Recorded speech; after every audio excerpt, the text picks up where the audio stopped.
Howdy folks, Kirk and Jason here with Kirk Giordano Plastering. Today, I want to show you guys how to save your brick, concrete, tile, slate on a 100-year-old house. It's about almost 3 o'clock now in the afternoon. We started this this morning about 8 o'clock, and I did a video. I was showing this right here. And the video showed, I'll put that video in the link, by the way. And the video showed this right here. And the brick was even with the wall, and there was just a little bit of paper, just a tiny bit. Now the city, the codes, and common sense says, how are you going to waterproof your concrete, your brick? You've got open windows here. The rain is going to come from the southwest and go through these windows. It's going to sit on this. And now, granted, this is a 100-year-old house, and it hasn't beaten it up too much. Back when they did this brick, they used a heavy felt. Well, that felt has disintegrated. So Jay and Dad, my other son, they spent a few hours in here. And what they did was they meticulously used this Milwaukee, and they just kind of chiseled it out. Loud noise. Anyway, they chiseled it out. They vacuumed it.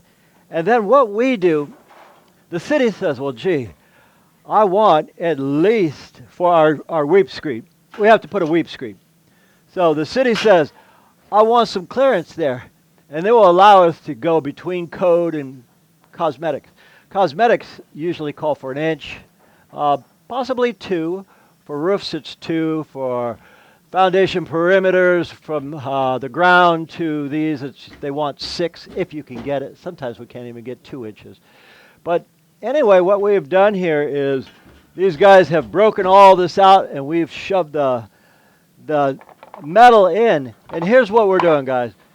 Now, I'm kind of fond of this Sikaflex polyurethane 1A because it's an adhesive sealant. And you put it in there, then you squeeze this in, and you tack it on, or you could use this black stuff so it really won't show, but that's going to be regrouted anyhow.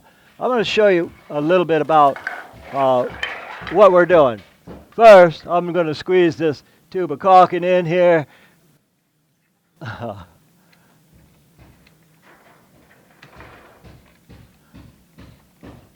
This stuff is nasty. Don't get it on, you guys, but this is the best waterproofing adhesive that I'm aware of. Nasty stuff. If it's in the heat, it'll come out of this tube real easy, but it's a real cold day today. So I got to squeeze it real hard to get it out. Now, we squeeze that out, and all this is it acts as a moisture barrier. That's what it is. It's a gasket. So we always want a gasket. You squeeze that on there like that.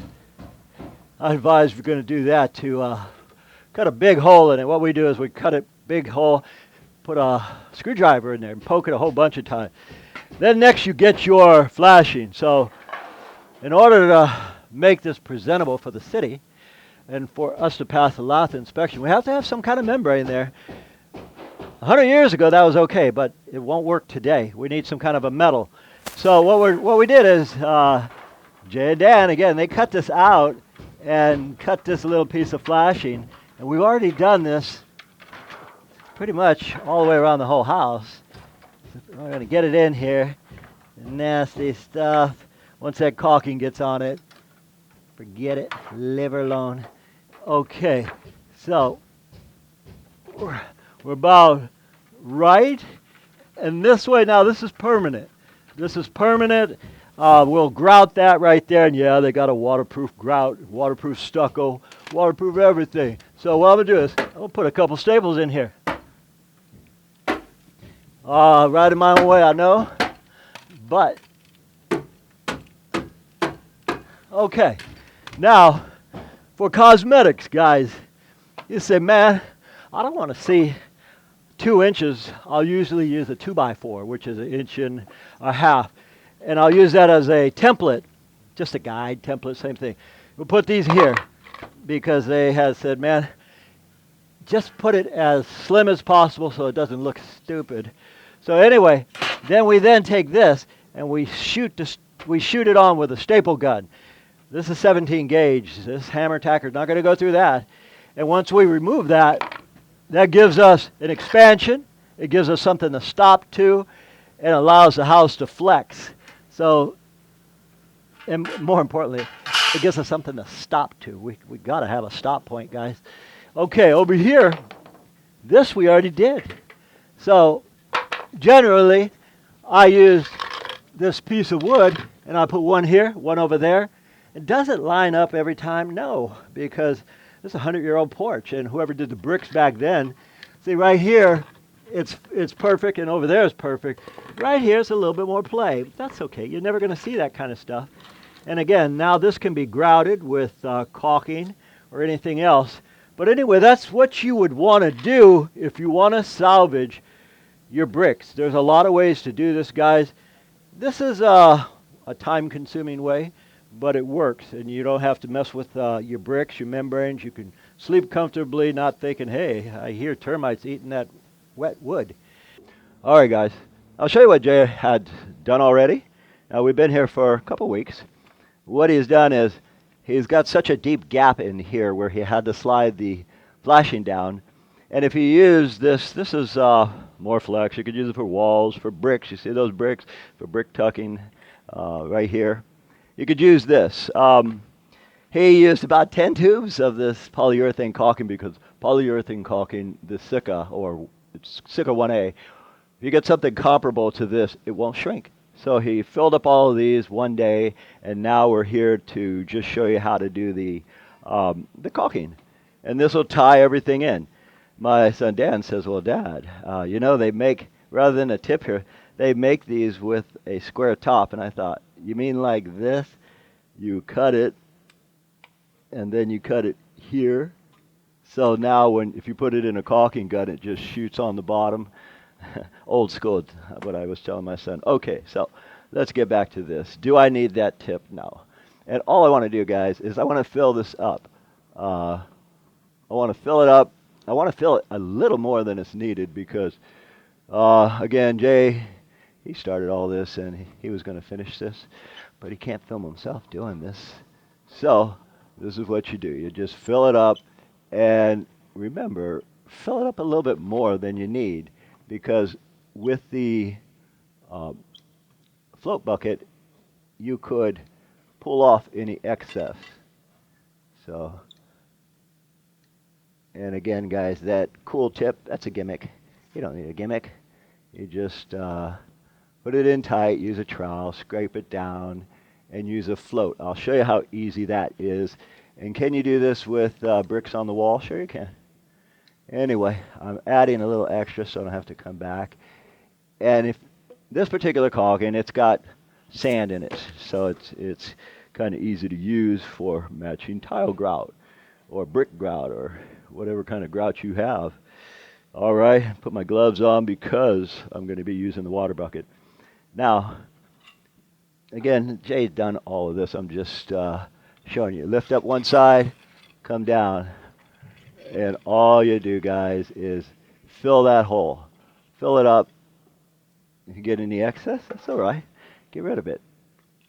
Like that. Get rid of the excess. And then I'll show you one more thing. Because I don't want my float to pull too much off, I'll take the excess off with my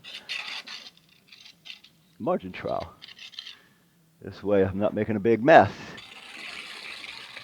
Too late.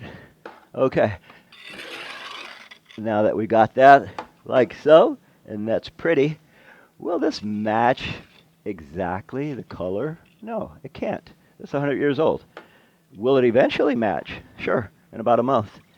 As soon as dirt, dust, and grime get on it, or I could take some dirt from the yard and put it on it. Anyhow, now here's what you do, guys. This is the simple part. It's just like stucco. There's no difference. All right, you take your sponge float, and you go over here. And what that's going to do, it's going to smear it everywhere, but that's okay. You just take it like that. Now flip it around, use the other side, flip it like that. All right, now you got residues, but now you clean your sponge float. And all we're going to do now, guys, is clean the brick so that when all this dries, it's prettier. To do this, you probably want to get a full bucket of water. All right, now you just like stucco, guys, clean it. Okay, clean it. Not too much water or it'll stain. Just enough. One more time, and that'll do it.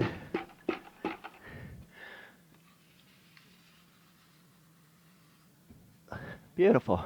And of course, if I wanted to really match, I could pull some dirt and throw it on it, but that's pretty cheesy. Anyway, that's how it is. Jason's been doing all this. I just thought I'd show it to you because I can't hold the camera, nor can he on himself. My name is Kirk, Jason on the camera. We thank you guys for watching. There's a whole lot of ways to skin a cat, guys. This is just another way. We thank you for watching, and as usual, we'll see you guys on the next one.